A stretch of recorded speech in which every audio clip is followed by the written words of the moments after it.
Hey, welcome to Integrated Preparedness. I'm Steve Smith. I'm going to talk a little bit about dogs today.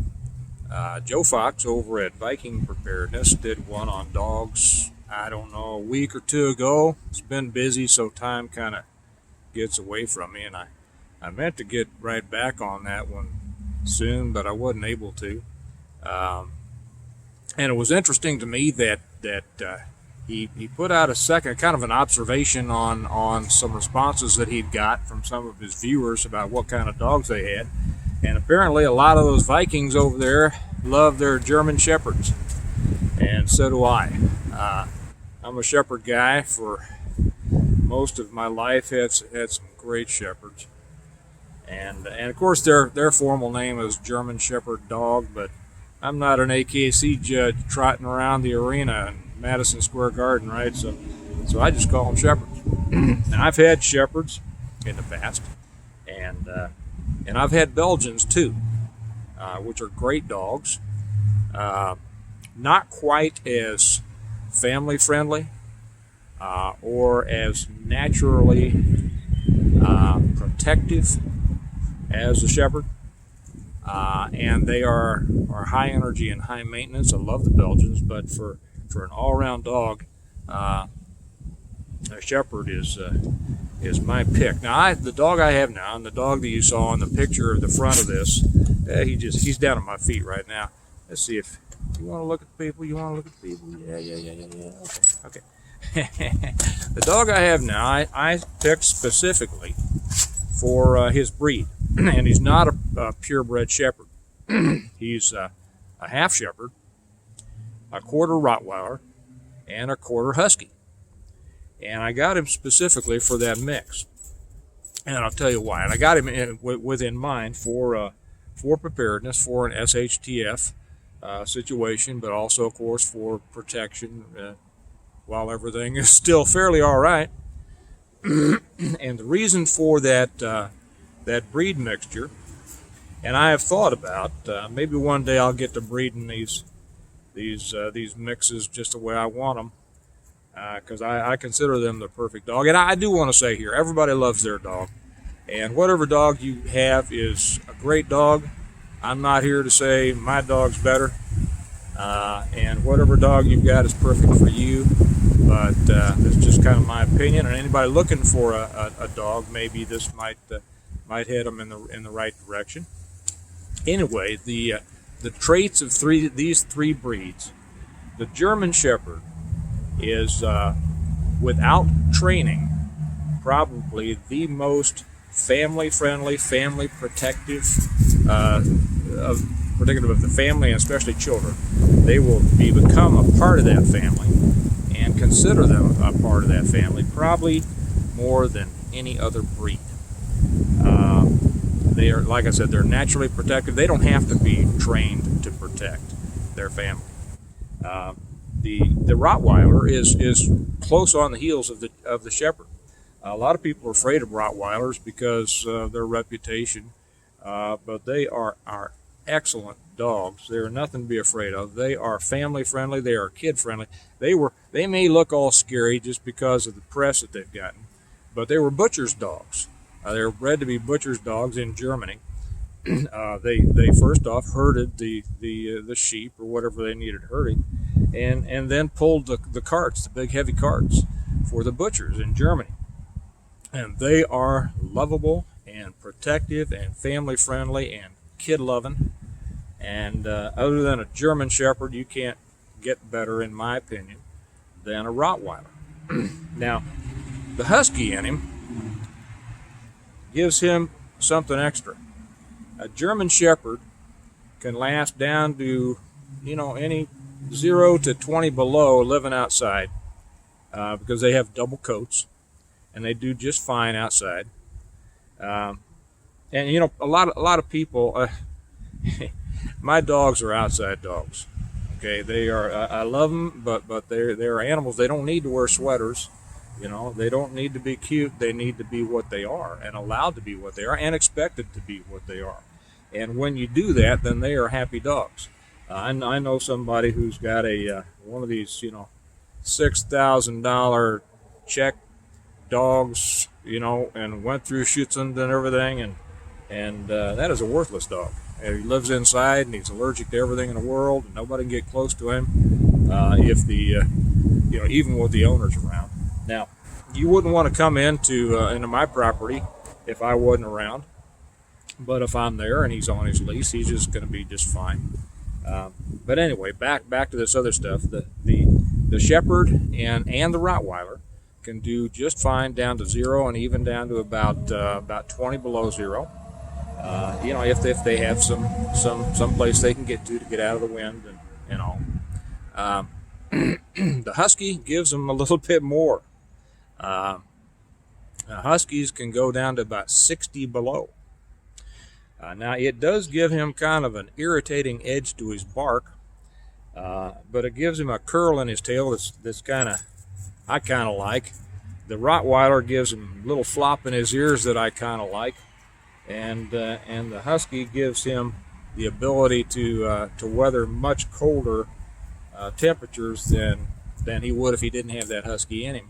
And it doesn't really, now the Huskies aren't as naturally protective or family friendly as the Shepherds and the Rotts, but they're not bad. And as long as I don't think I want more than about a quarter in a dog of a Husky, but the quarter in him does him very well.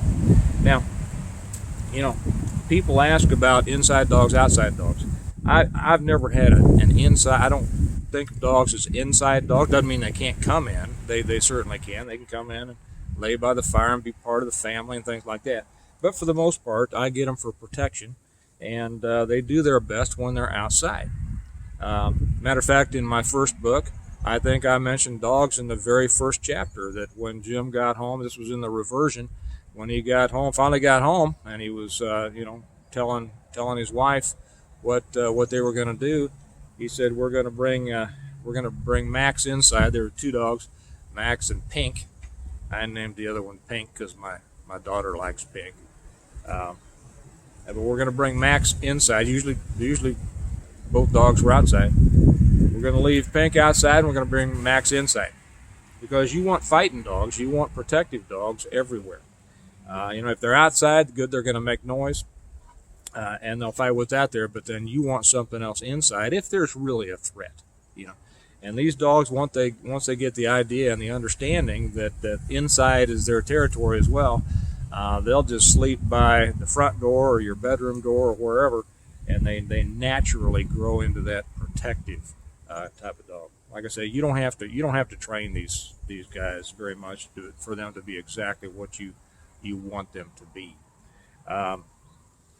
So anyway, as far as inside, outside, these are great outside dogs. Now, if you have a dog like this, or if you get dogs like this, don't let them stay in too much, because if they get acclimated to the inside, they're not going to grow in their winter coats, and then they won't be able to stay outside very much. And then it'll be bad for them. But if you allow them to be the animal they are, they're going to do real well, and nature takes care of them, and God designed them to work the way that He wanted a dog to work. And when they're outside, as the weather cools off, they'll start developing that good winter coat, and then you can't get this guy hardly inside his house. He'll just lay out in the snow and be happy as can be. See if there was anything else I was going to say. I think that's probably about it. Well, like I say, whatever dog you have, I'm sure is a great dog. I've had people ask me this question, and I had meant to make a dog video long before Joe even put his out, and then that just kind of reminded me, I got to do that and throw that in there. So let's see. Hey Max, you want to be on there? You want to look up the people there and see what's going on? Say hey. Nah, you just want to look at me, don't you? Yeah. You'll notice that these dogs, when you own them, they just like to look you in the eye. They just look you and you can see the love coming out of them. And I don't mean love like, I don't buy my dogs Valentine presents, right? And that's another thing. It just drives me nuts. You know how many billions of dollars are spent every year on Valentine's Day and Christmas presents and whatever, birthday, I don't know, on dogs? It's a dog. He's a dog. I love him, but I love him like a dog. He's not a person. He's a very important part of the preparedness plan and he should be used and taken care of for that. And so I think that's all that I will say. You want up here? You want to come? You want to come up? Oh, you want? Yeah. You see that? Yeah, you see that? Oh. Okay, let's say goodbye to the people. All right. Oh, another thing that I also would say, I don't overtrain my dogs. I don't care about telling them to be able to attack and stop on command and run through tunnels and things like that. Your dog, if you have the right breed, and here again, I should say, don't expect more of your dog than he is. It's unfair to expect a hunting dog, a bird dog or something like that, to be a protective dog. They don't have it in them. That's not what they're bred for. And, you've heard, I'm sure you have people that that have some little Chihuahua or wiener dog or something like that that'll say, yeah, but he's small, but if somebody came in here, he'd go at, right, he'd go after him, right? He'd hide under the couch. He'd make a lot of noise, maybe, but you need a dog to do something more than make noise. So, don't expect more of a dog than their breed enables them to be. And if you want a dog that's going to not only be a working dog, but a protective dog, you got to get the right breed. And so that's my, yeah, I know. I'm talking about you. So that's my contribution to the dog conversation. Again, he is a half shepherd. Shepherds are great. He's a quarter rot. Rots are great. Quarter husky. I wouldn't get a husky for a protection dog or a family dog, but the part that's husky in him does him well. And I guess that's about it. And like I say, whatever dog you have, I'm sure it's a great dog. Don't expect more of them than their breed allows them to give. And if you want something more than that, go out and get a breed that'll do what you need it to do. So, what a beautiful day. I'll look at the sunshine. I'm going to go out and get some. And I hope you all have a good day. And I will see you later. Remember that we prepare well today. And one of those big preps is having a good dog. Because if everything falls apart, that dog is going to serve you well in order to live well tomorrow. And I'll talk to you later. Bye-bye.